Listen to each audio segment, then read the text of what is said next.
7వ వచనం నుండి చదువుకున్నాం. యోహాను సువార్త 10వ అధ్యాయం 7వ వచనం నుండి కొద్ది మాటలు. కాబట్టి యేసు మరలా వారితో ఇట్లనెను, గొర్రెలు పోవు ద్వారమును నేనే. నాకు ముందు వచ్చిన వారందరూ దొంగలను దోచుకున్న వారినై ఉన్నారు. గొర్రెలు వారి స్వరము వినలేదు. నేనే ద్వారమును. నా ద్వారా ఎవడైనా లోపల ప్రవేశించిన ఎడల వాడు రక్షింపబడిన వాడై లోపలికి పోవచ్చు, బయటికి వచ్చు మేత మేయుచు నుండును.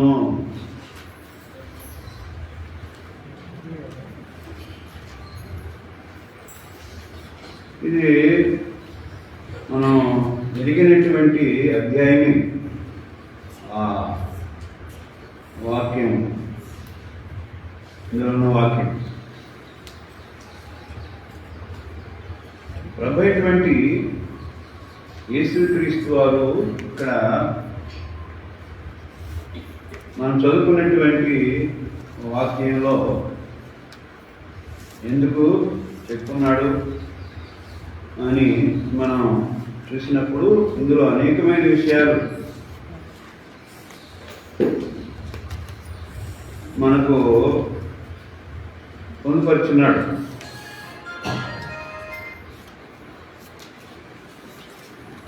యోహాను సువార్తలో ఎక్కువగా మనం చూసినప్పుడు నేనే అనే మాటలో మనకి తగలుతూ ఉంటాయి.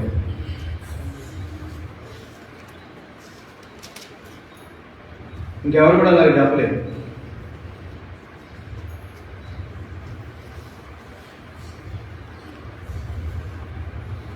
ఇక్కడ గొర్రెలు పోవు ద్వారము నేనే. ఈ వచనాల్లో లోపట బయట అనే మాటలు మనకి వినబడ్డాయి. లోపట బయట అది మనసులో పెట్టుకోండి. ఏంటి లోపట, ఏంటి బయట? దేవుడు కొందరిని రక్షించేదానికి ఆయన ఏర్పాటు చేసుకుంటాడు. మీరంటే అందరిని అలాగా చేసుకోలేదా అని అంటే, అందరూ ఆయన తెలుసుకుంటే రక్షిస్తాడు. కానీ కొంతమందిని మాత్రం ఆయన ఏర్పాటు చేసుకొని ఉంటాడు. వాళ్ళు కూడా రక్షింపబడవలసినటువంటి వారే, అయినా వాళ్ళ ఏర్పాట్లో ఉంటారు. ఎట్లాగా వారిని రక్షిస్తాడు?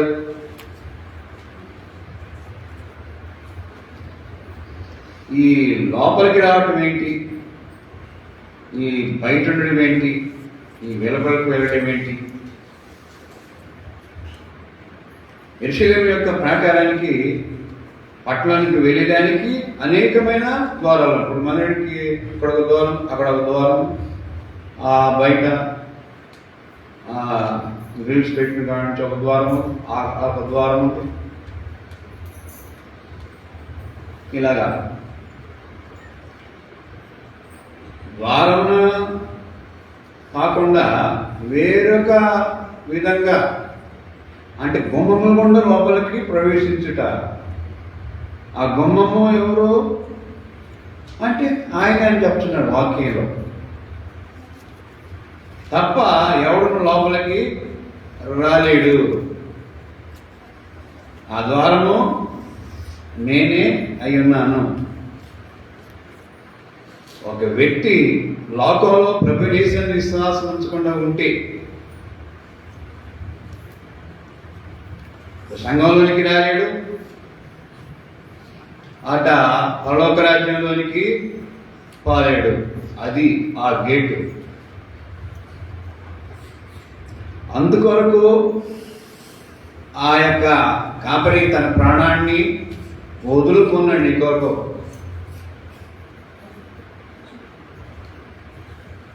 మన పాపముల విషయంలో పశ్చాత్తాపడి అనేది విశ్వాసించడం ద్వారా ఆ గుమ్మము గుండా లోపలికి మనం ప్రవేశిస్తాం. పరలోక రాజ్యంలో మనం ప్రవేశిస్తాం.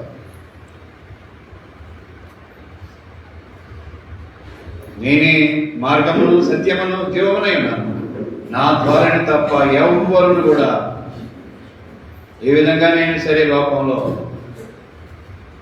ఈ లోకాన్ని విడిచిపెడితే మోక్ష రాజ్యంలో ప్రవేశింప లేదు. ఎందుకు?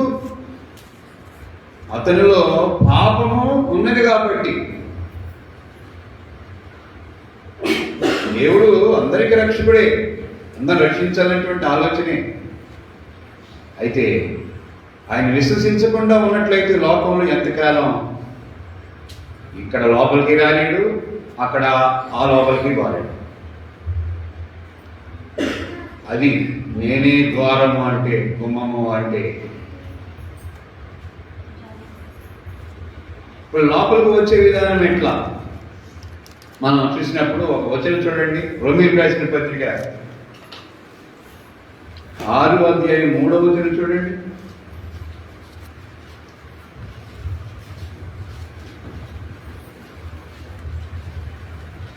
క్రీస్తు యేసులోనికి బాప్తిస్మం పొందిన మనమందరము ఆయన మరణంలోనికి బాప్తిస్మం పొందితమని మీరు ఎరుగరా? అది అక్కడ పైన మీకు అర్థమవుతుంది. క్రీస్తు యేసులోనికి లోపల బాప్తిస్మం పొందితమని మీరు ఎరుగరా? క్రీస్తు యేసులోనికి బాప్తిస్మం పొందిన మనమందరము కూడా ఏం చేయాలా? బాప్తిస్మం పొందుకోవాలి. మనందరం పొందిన్నాం. క్రీస్తు యేసులోనికి బాప్తిస్మం పొందిన మనమందరము ఆయన మరణంలోనికి బాప్తిస్మం పొందించమని మీరెరుగరా? ఆయన మరణం, ఆయన పునరుద్ధానం. మనం ఎట్లా నవీన శోభ కలిగిన వారమై ఉన్నామో, ఏ విధంగా మనకు ఆయనకు జీవం వచ్చిందో తెలపడే సన్నివేశం అది 6వ అధ్యాయం. ఒక వ్యక్తి ప్రభువైన యేసుని విశ్వాసముతో వారు ఎట్లాగా రక్షించబడ్డాడు. మనకు అర్థమైనని కొరకు చెప్పబడిన మాటలా మాట. కాబట్టి లోపలికి రావటం అంటే ఏంటి? క్రీస్తు యేసులోనికి బాప్తిస్మము పొందడం, లోపలికి రావడం. మరైతే అందరం బాప్తిస్మం పొందుకొని ఉన్నామా? లోపలికి రావటం అంటే బాప్తిజం తీసుకునేటువంటి వాడు ఆయన ఒప్పుకుంటాడు. ఆయన ఎదుట తన పాప స్థితిని గుర్తెరిగి ఆయన బట్టి అది మనకి కలుగుతుంది. అది ఇంకా దేని బట్టి మనకని అది కలిగేది కాదు. పాపవేషణ పశ్చాత్తాపం అనేది ఈ దేవుడి ద్వారానే మనకు కలగదు. పాపంలో ఉన్నటువంటి వారి ద్వారా మనకు అటువంటి స్థితి రాదు కాబట్టి వాళ్ళ ద్వారా మనకి రక్షణ అనేది ఉండదు. ఎవరైతే పాపముల కొరకు ప్రాణం పెట్టి ఉంటారో వాళ్ళని బట్టి కలిగేది అది ఆయనే. కాబట్టి క్రీస్తు యేసులోనికి అట్లాగా మనం ఎంటర్ అవుతున్నాం అన్నమాట. మనం ఎవరైనా సరే, మనం సేవకులం కావచ్చు, మనం సంఘబిడ్డలం కావచ్చు, మనం పరిచయం చేసే ద్వారా కావచ్చు, ఎవరైనా సరే క్రీస్తు యేసులోనికి పోవాలి. ముందు విశ్వసించిన వారికి బాప్తిసం. అది లోపలికి రావటానికి ప్రథమైనటువంటి విషయం. అది లేకుంటే రాలేము. వారు ఏమవుతారంటే పాపక్షమాపణ పొందుకుంటారు, రక్షించబడతారు, నూతన పరచబడతారు. నూతన జీవం అనేది వాళ్ళకి దొరుకుద్ది, కలిగిద్ది. ఇక్కడ ఆయన ఆలయం, సంఘం, అక్కడ ఆయన రాజ్యం, పరలోక పట్టణం, వీటన్నిటికీ కూడా ఆ యొక్క అర్హత అనేది పొందుకుంటాడు. ఇంకా రెండోది మనం చూసినప్పుడు నా ఒక లోపల రక్షింపడటం, ఇక్కడ రెండు లోపల చెప్పాడు చూడండి. నేనే ద్వారమును, నా ద్వారా ఎవడైనా లోపల ప్రవేశించిన ఎడల వాడు రక్షింపబడిన వాడై మరి లోపలికి పోవచ్చు, బయటికి వచ్చు, లోపలికి పోవచ్చు, బయటికి వచ్చు. చూడండి, ఇదేంటిది? ఇది సావాసం. ఒక లోపల ఏంటంటే అది గచ్చులకు పోవడం, రక్షింపబడటం. ఇంకొక లోపల ఏంటి? లోపలికి వచ్చుతూ బయటికి పోవచ్చు, లోపలికి వచ్చుతూ బయటికి పోవచ్చు, లోపలికి వచ్చుతూ బయటికి పోవచ్చు. అంటే ఏంటని అర్థం? సంఘ సావాసం, దేవుని ప్రియమైన మనకు ఆయన సావాసం అనేది అప్పుడు కలిగేది. కాబట్టి ఆ లోపం నిజనా? అంతే.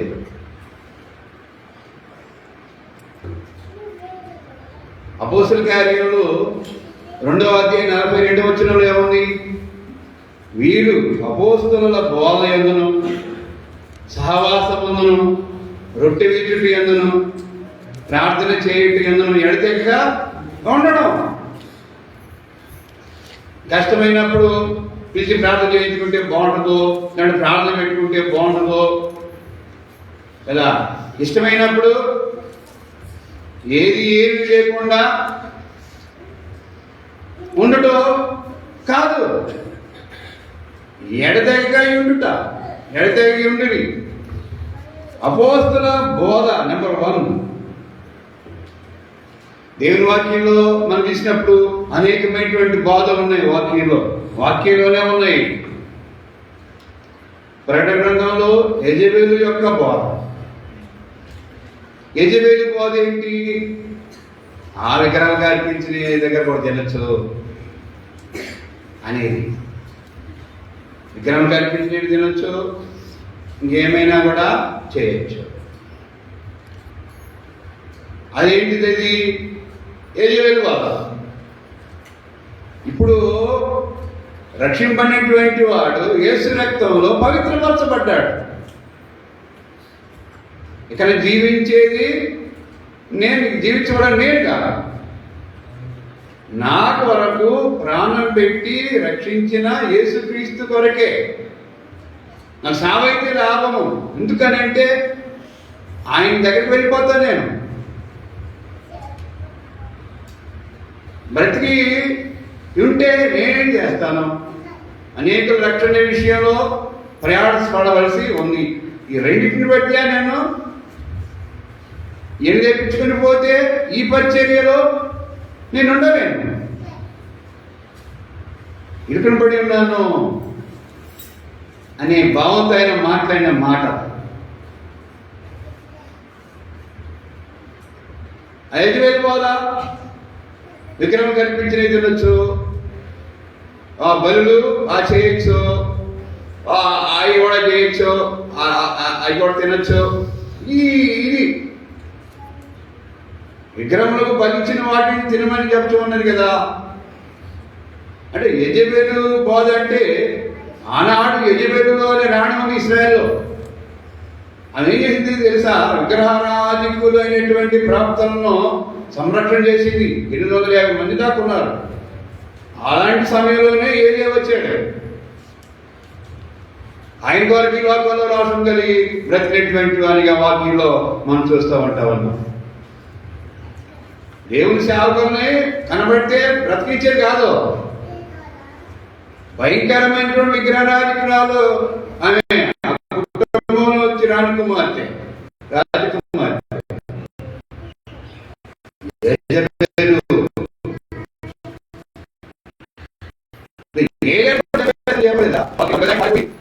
ఆయన ఇంకా చాలు నాకు ఇంతవరకు అని ప్రార్థన చేశాడు. లేదు లేదు, ఇంక కొంత పని నీ ద్వారా జరిగించాల్సిన లోకం నాకు ఉంది.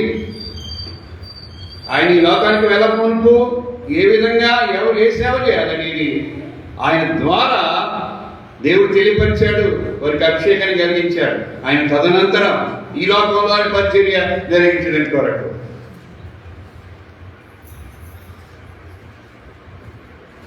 యెజబెలు శాపాన్ని పొందుకుంది, ఆహాబు శాపాన్ని పొందుకుంది, కుటుంబం బిడ్డలందరూ శాపాన్ని పొందుకొని హతులైపోయినట్టుగా వాక్యంలో మనం చూస్తున్నాం. ఆ బీదవాని విషయం చేసిన ఆక్రమాన్ని పెట్టి ఎవరు ఆ బీదవాడు నాపోదు. ఆ ద్రాక్ష తోట ఆయన నగరికి ఆరుకో ఉందని చెప్పేసి దాన్ని కూడా కలుపుకొని దాని కొరకు నీకు ఏమైనా ఇస్తానురా, అది నాకు ఇవ్వమంటే ఆయన యాక్సెప్ట్ చేయలేదు. ఇది నా పితరుల్లో నా పూర్వీకుల్లో వచ్చిందయ్యా, లేఖనం ప్రకారం స్వాచ్ఛ నేను ఇవ్వలేను, నీకు నువ్వు నాకు ఇంతకంటే మంచిది ఇచ్చినా నేను ఇవ్వలేను. నేను ఇజ్రాయెల్కి రాజు అయ్యింది వీడికి ఈ సంగతి చెప్తే దాన్ని నన్ను లక్ష్య పెట్టకుండా నా మాట వినకుండా మంచిదిగా ఇస్తాను, డబ్బు ఎంత ఇస్తాను వినలేదని చెప్పి అన్నం తినకుండా గడ్డి మీద ఉంటే రాణి రంగంలోనే దిగి ఎప్పుడు లేదు ఏం చేయటంగా మొదలు తీసుకోమన్నాడు నీరసంగా ఆయన. అప్పుడు తెలిసిందనమాట ఆమె, సార్ మనిషి ఉన్నట్టున్నావు, నీ సంగతిగా మనిషి ఇస్తావు రాదు ఆయన ఏమని చేయొచ్చు, నువ్వు గమనండు నీ ఆ సంగతి అయితే నేను పరిష్కరిస్తుందని చెప్పి తప్పుడు తాకీదు గ్రహించి ఇతడు రాజుని దూషించాడు, జీవగలిగిన దేవుడు కూడా దూషించాడని తాకీదు గ్రహించి అట్లా దూషిస్తే ఏం చేయాలి, ధర్మశాస్త్రం చెప్పింది రాజు చంపాలని. అలాగా పెద్దలకు పంపించినప్పుడు వాళ్ళు చూసి చదివి చంపేస్తారు. ఎవరిని? నాబోతు. ఇక ఆయన స్వాధీనం అయిపోయింది ఆ వాటికి. మరి ఆయన ఏం చేసినాడు? ఇవన్నీ మనకు విశ్వాస జీవితంలో ఒక పాఠాలు, ఒక అనుభవాలు. మనం చేసేవి కదా, ఇది ఎవరికి తెలియదు అనుకుంటాం. అక్కడి నుంచి వచ్చింది వర్తమానం. ఏం పంపించాడు? నీలాంటి పనికి మాలవాడు ఎవడైనా ఉంటాడు ఆ రాజుగా? నిన్ను నీవే అమ్ముకున్నావు. అదిగో దేవుడు సెలవిచ్చాడు, ఎక్కడైతే ఆ బీదవాని యొక్క రక్తము, నాబోతు యొక్క రక్తము కుక్కలు నాకినో అక్కడే అదే విధంగా కుక్కలు మీ రక్తమును తింటాయి, నాకుతాయి. చూసారా? 7 అది అగ్నిజ్వాలల వంటి కనులు కలిగినటువంటి వాడు, దహించు అగ్ని అని వాక్యంలో రాయబడి ఉంది. వెలుగైన వానికి మరుగైంది ఏంటయ్యా? ఏది నీకు పిచ్చితనం మాట కాకపోతే ఏం దాచిపెట్టుకుంటావు? వెలుగైన వానికి మరుగైంది. ఆయన సమస్తం తేటగా ఎరిగినటువంటి వాడు. మనకు అసలు ఊహలోనికి రాకపోతే మనం ఏమో ఎంచుకుంటామని తెలుసు ఆయనకి. అందుకే మనతో మాట్లాడుతుంటాడు. అప్పటికి మనం ఏమే క్రమపరుచుకోవడమే, లోబడమే. అది మన మూర్ఖత్వం అంటే. ఆయనకేం లేదు. ఆయన ఏం చూసినాడు? ఆయన ఏం చూసినాడా? శాపాన్ని పొందుకుంది ఆ కుటుంబం. ప్రార్థన గురించి మాట్లాడాడు. అలాగే వాళ్ళు చనిపోవటం మనం చూస్తూ ఉంటాం. ఆ యెజబెలు ప్రేరేపించిన ఆ దుర్మార్గం విషయంలో అపవాది బట్టి అక్కడ ఆ మాట చెప్పబడి ఉంది. యెజబెలు యొక్క బ్రతుకుదేవి, యెజబెలు యొక్క బోధలు అలాంటివి. విగ్రహం కార్పణం చేసి తినవచ్చు, నియామం చేయొచ్చు, బలులు చేయొచ్చు. అది ఇంకొకడు ఉన్నాడు. వాడెవడు? బిలాము బోధ. ఎందుకు చెప్తున్నాను అంటే 2:42 అపోస్తలుల బోధ చూడండి. ఎన్ని బోధలు ఉన్నాయో వాక్యం అంటే కొన్ని కోళ్ళలో ఉన్నాయి వాక్యం బోధ. బిలాము బోధ. బిలాము ఏంటి బోధ? బిలాము దగ్గరికి దేవుడు పంపించాడు. అబ్బే ఇశ్రాయేలుని శపించాలని చెప్పేసి బాలాకు రాజు బిలాము దగ్గర పంపిస్తాడు. అప్పుడు దేవుడు నాకు సెలవు వేయలేదు, నేను ఆయన సెలవు వేయకుండా నేనేం చేయలేను, నేను రానంటాడు.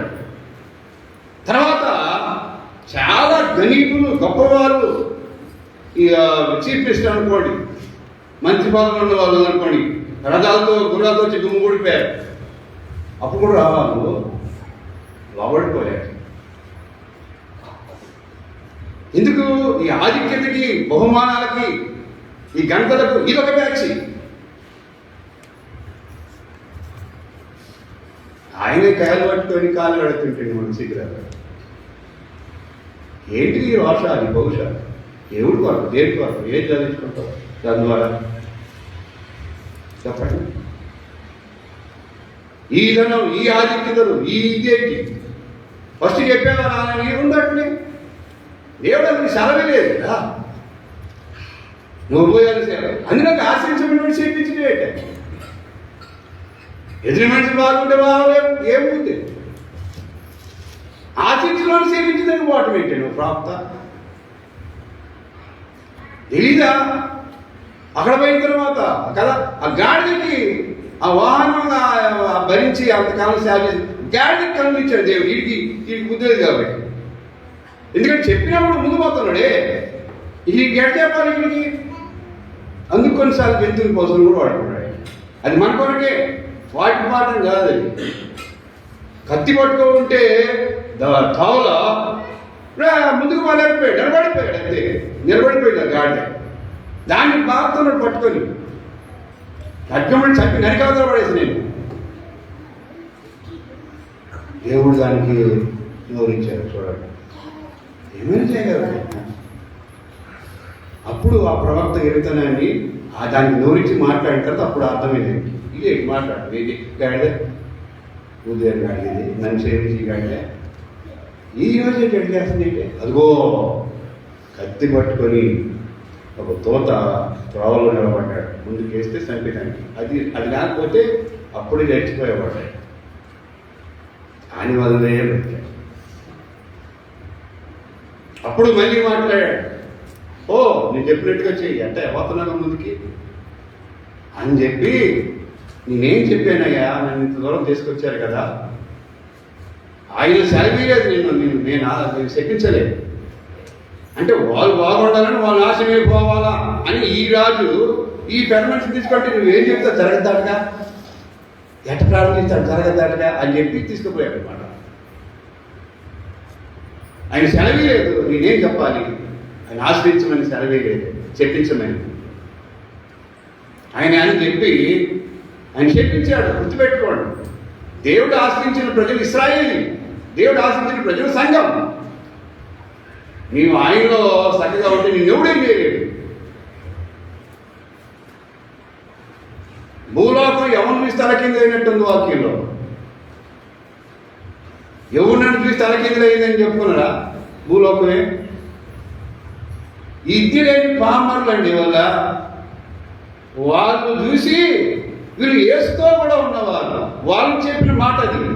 భూలోకం తలకిందలే చేసేవారు. ఇక్కడ కూడా ఎంతమంది పుట్టారు, ఎంతమంది పెరిగారు, ఎంతమంది రాజులు చక్రవర్తులు ఏలుబడి ఎవడన్నా వాళ్ళ గురించి చెప్పుకున్నారా? ఈ భూలోకాలు తలకింద చేసేవాడు. ఇజ్జలేని పామర్లు ఉన్నారే, చేపబట్టిన జాలలు, వాళ్ళని చూసి చెప్పబడిన పదం అది. భూలోకాన్ని తలకింద చేసేవారు కూడా అక్కడికి వచ్చున్నారు. చెప్పండి, మనం ఆశించబడినటువంటి వారు మనం ఎక్కడ పడితే అక్కడికి పోయి వాడించి మనం మునిగిపోకూడదు. మన ఎత్తుమి చేతులు పెట్టుకొని మనం పొంగిపోవద్దు, చేత పాత్రలు తెచ్చిపోతాం. వాళ్ళ దుష్టశక్తులు నీలోనికి వస్తాయి అంతే. సంఘం ఉన్నది, పెద్దలు ఉన్నారు, సేవకులు ఉన్నారు. మీరు ఎవరికైనా ఏదైనా పని తింటే వాళ్ళని పిలిపించుకోమని ఉంది. అవును, అదే క్రమం. వాళ్ళకి తెలియపరచడం ఉంది. వాళ్ళు ప్రార్థన చేస్తారు, వాళ్ళు ఆదరిస్తారు, వాళ్ళు వాక్యం చెప్తారు, వాళ్ళు బలపరుస్తారు, చెప్పవలసిన జ్ఞానం కలిగిన వాళ్ళు చెప్తారు. వాళ్ళతో కూడా దేవుడు ఉంటాడు, ఎందుకంటే ఆయన చెప్పుకుంటాడు కాబట్టి.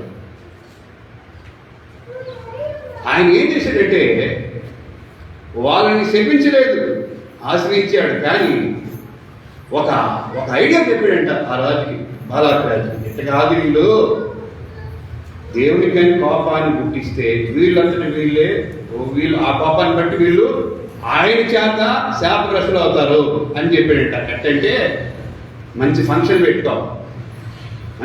పెట్టుకొని మంచి అందమైనటువంటి వాళ్ళ అమ్మాయిల ద్వారా ఆ పరిచయం చేయించాం. అంటే వాళ్ళు వీళ్ళని చూస్తారు, వీళ్ళకి లోబడిపోతారు. అంటే అక్రమంగా అపవిత్రులు పాపం చేసి ఆటోమేటిక్గా దేవుని కోపం, పరిశుద్ధులుగా ఉండాల్సిన దేవుని పిల్లలు ఈ విధంగా ఉన్నందువల్ల ఆ కోపం వీళ్ళ మీదకి వస్తుంది. నేనేం చేయలేదు, నువ్వేం చేయలేదు అని చెప్పాడట. పోతా అది బిలాము పోదంటే అర్థమైతే నిజమే. ఎంతో మంది చనిపోయినారు ఆ రోజున ఆడవాళ్ళు. ఒకటి ఏజబెలు పోదా, ఎందుకు విగ్రహం కనిపించి తినవచ్చు, విగ్రహారాధనే, ఏమి లేదు, దెయ్యం లేదు, ఈ సృష్టి అంతా కూడా ఆరాధించుకోవచ్చు, అటెండ్ చేసుకోవచ్చు, ఏమైనా చేసుకోవచ్చు. ఆ దినాల్లో రోషం కలిగి కూడా ఒక్కడే, వాళ్ళు 8 మంది 50 ప్రవక్తలు ఎట్టున్నారు, 50 మంది ఈ వాళ్ళే వీళ్ళని కనబడి చంపేస్తుంది. అందుకు ఆ ఎద్దుతున్న కవలం చేసి నీళ్ళతో నింపి మీ దేవుడు ఎవడో తేల్చుకుంటారు అని చెప్పినారు. అందుకే నిజమైన దేవుడు ఎవరో తేల్చుకున్నారండి. సవాలు వేశాడు. పొద్దున మొదలుకొని సాయంకాలం వాళ్ళు గీరుకొని కోసుకొని కూర్చుకుంటారు, రక్తం కాలిపోతారు, వాళ్ళు బోలతున్నారు, వస్త్రాలు లేవు, ఏడు ఈ రకరకాలుగా. అంటే వాళ్ళు ప్రత్యక్షం చేసుకుని దానికి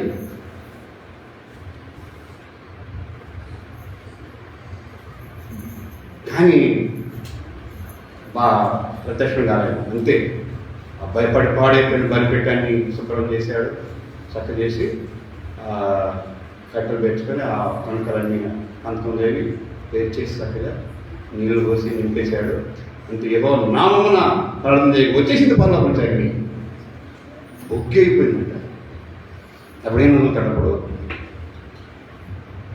అందరం లేకపోతే తెలుసుకోండి. మీరు ఎవరు దేవుడు తెలుసుకోండి. 850 మంది. కాబట్టి బిలాము నిజ వెళ్ళిపోతా, బిలాము ఇంకొకడు ఉన్నాడు, వాడు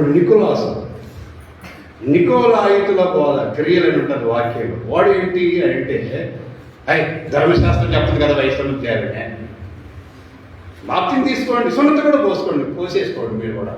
అది కూడా చెప్పాడు కదా మోషే, సున్నతి కూడా చేసుకోవాలి, బాప్తిసం కూడా తీసుకోవాలి. అది చేయాలి. ఇది ధర్మశాస్త్రాన్ని కొట్టేసాడు. ఏం కొట్టేశాడు?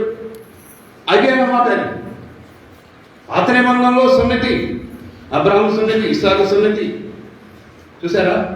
అంటే గోప్యాంగము కట్ చేయడం అంటే కొత్త నిబంధన భాగంలో మీనింగ్ ఏంటంటే శరీర క్రియలు విసర్జించడం. అది దానికి అర్థం. కొత్త నిబంధన భాగం శరీర క్రియలు అని ఉంటారు. పాత నిబంధనలో గోప్యాంగ చర్మం, అది సున్నతి చేసుకుని అప్పుడు చెప్పుంది. అది కొత్త నిబంధన భాగంలో బాప్తిసమే, అదే ఆత్మ సంబంధమైన సున్నతిగా చెప్పాడు అపోస్తలుడు పౌలు. మనసులో మార్పు లేదు, పాపం ఉంది కదా. సున్నతి చేసుకోవడం వల్ల ప్రయోజనం ఏంటి? అది అప్పుడు ఆయన చెప్పాడు. ఇలాంటివన్నీ కొట్టువేయబడ్డాయి. ఎట్లా? ప్రభువు వాటిని నెరవేర్చాడు. సిలువలో తన ప్రాణం పెట్టాడు. అన్నిటి కొరకు, పాపం కొరకు, శాపం కొరకు కూడా పెట్టాడు తన ప్రాణాన్ని కలువరి సిలువలో.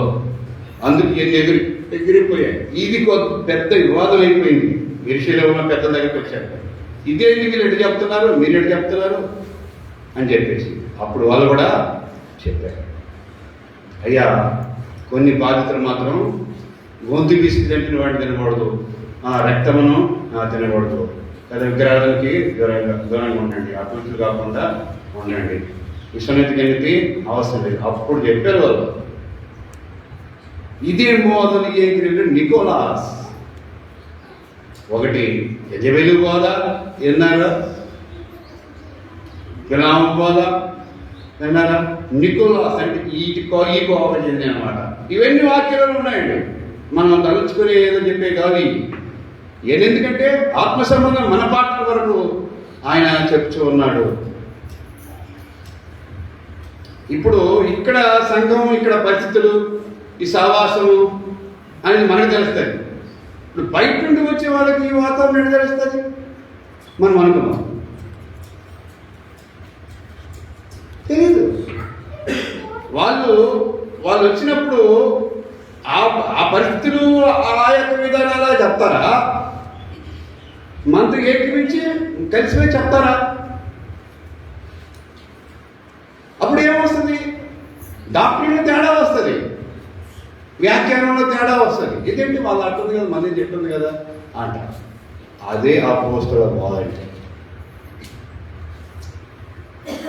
ఈ సంగతులు కాకుండా ఇంకా దేవతలు చెప్పినా కూడా అది వినేదానికి లేదని చెప్పాడు ఒక దగ్గర అపోస్తలుల పౌలు. ఒక్కసారి పరిస్థితుల వరకు అప్పగింపండి బోధ, ఆ వాక్యం దానికన్నా ఫైట్ చేయాలన్నాడు.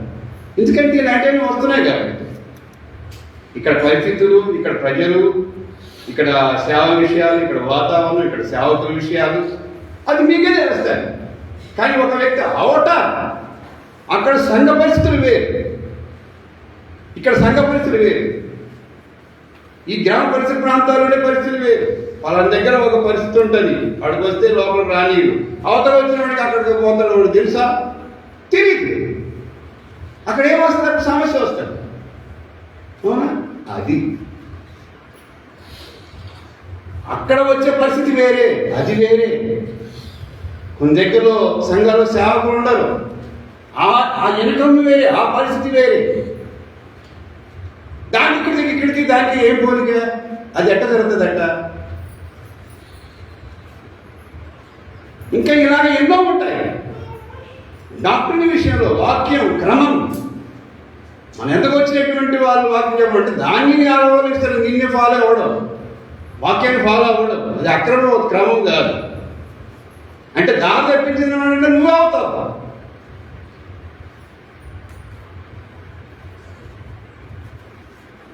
ఆమెను అల్లెలూయా మాటకు ముందు, మాట వెనక తర్వాత మళ్ళీ ఆమె అంటే దానికి ఒక అరగంట అయిపోయారు. ఇక వాక్యం ఏంటి బోధించేది?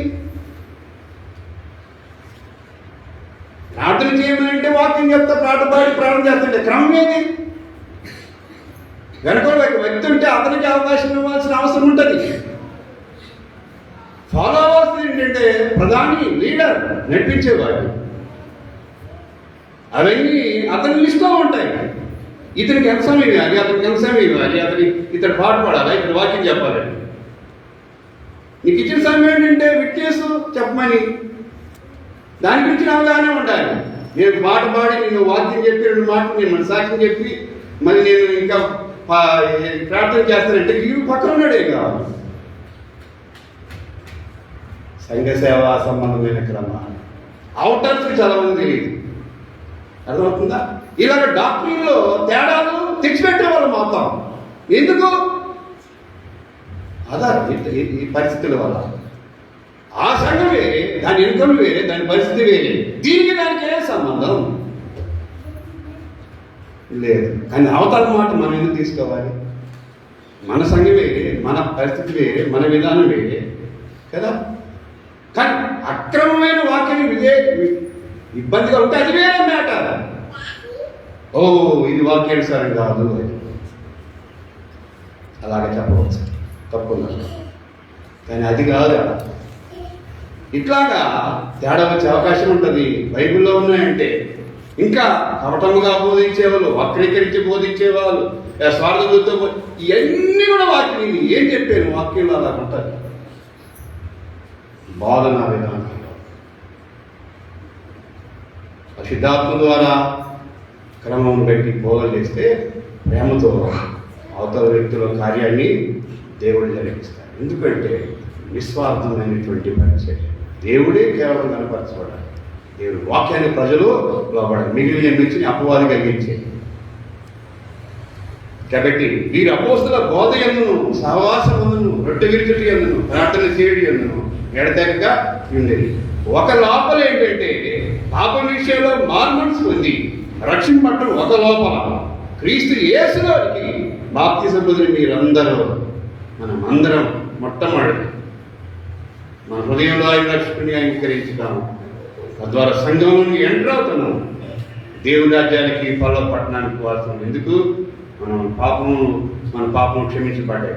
రెండవ లోపల ఏంటంటే వీరు అపోస్తల బోధ, సహవాసం, రొట్టె విరుచుట, ప్రార్థన చేయండి, అది ఎడతెగక ఉంది. అంతేగాని ఎన్నన్నా పెట్టుకో, అది చర్య అన్ని లోపలిగా ఎన్ని చూసారా. ఇంకొకటి ఇంకో రెండు కూడా ఉన్నాయి, చాలా ఉన్నాయి, చెప్తాను చూడండి.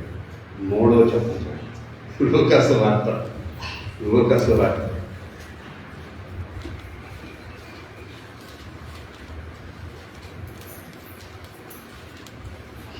చెప్పి ఆపేస్తాను, టైం అయిపోయింది. 11వ అధ్యాయం చూడండి,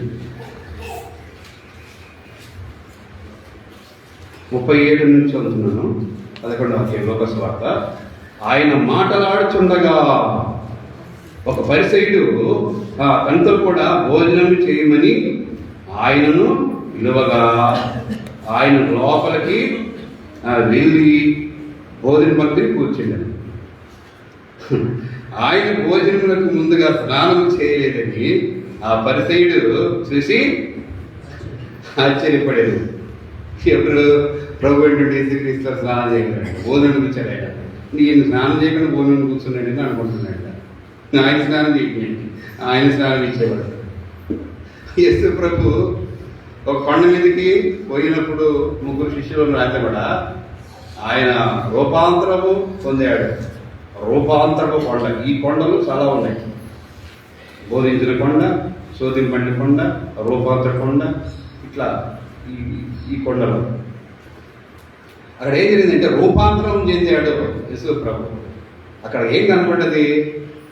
తెల్లని వస్త్రములు. ఏ సాగలు కూడా సలవ చేయలేడంట, అంత తెలుపు. ఎన్ని మందులు వేసి కూడా శుభ్రం చేయలేనంత తెలుపు అనమాట. ఎవరి వస్త్రములో?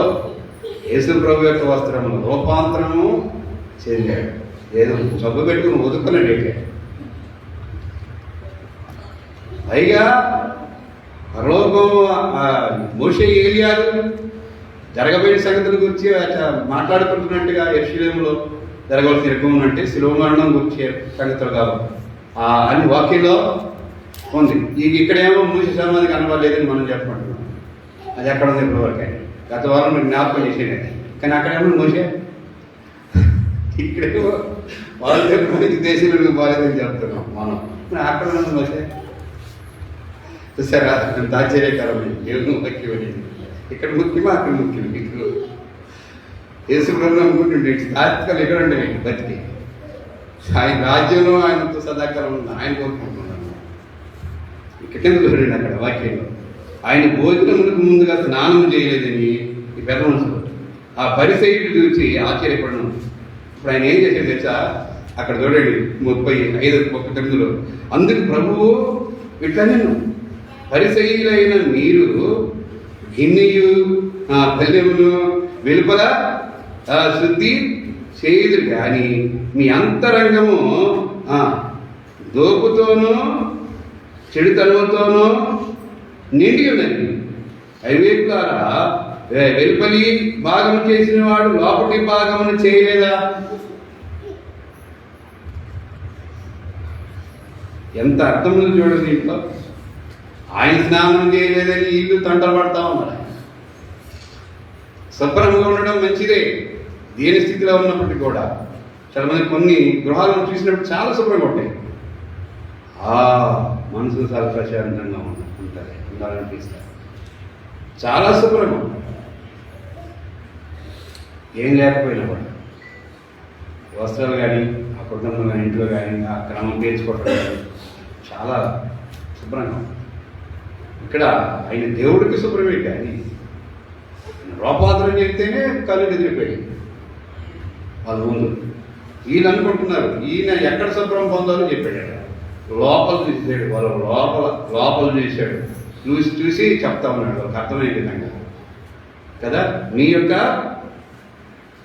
అందుకు ప్రభు ఇట్లా నేను పరిచయలేని మీరు గిన్నెకి పల్లెమును వెలపల శుద్ధి చేయదురు, కానీ మీ అంతరంగము దోపుతోనూ చెడుతనంతోనూ నిండి ఉన్నది. అవివేకులారా, వెలుపలి భాగం చేసిన లోపటి భాగం చేయదు. ఒక లోపల ఏంటి లోపట? పరిశుద్ధమైన జీవితం. ఇప్పుడు ఒక ప్లేట్ తీసుకున్నాడు, ప్లేట్ తీసుకుని తను చెప్పాడు, ఇది పైన చేసిన వాడు లోపల చేసిన వాడు ఒకటే కదా. ప్రభు యేసుక్రీస్తు వారిని మనం చూసినప్పుడు కదా, లోపల ఒకటే బయట ఒకటే. ఆ లోపల ఒకటి బయట ఒకటి, బయటకు ఒకటి లోపల ఒకటి కాదు ఆడ. అది పరిశుద్ధమైన జీవితం కాదు అది. వీళ్ళు పరిశీలన ఏ విధంగా ఉన్నారంటే చూడండి, ప్రతి విధమైనటువంటి కల్మషంతో హృదయం నిండి ఉన్నది లోపల. ఈ మరి యొక్క లోపల హోలీ పరిశుద్ధమైన జీవితం, దానికి తిరగలేదు కదా. అది అది రాచరికమైన ఒక ఆయన. చూడండి, నేను పరిశుద్ధులైన ప్రకారం మీరును నిత్యష్టమైనటువంటి మనం చెప్పదు వాక్యం.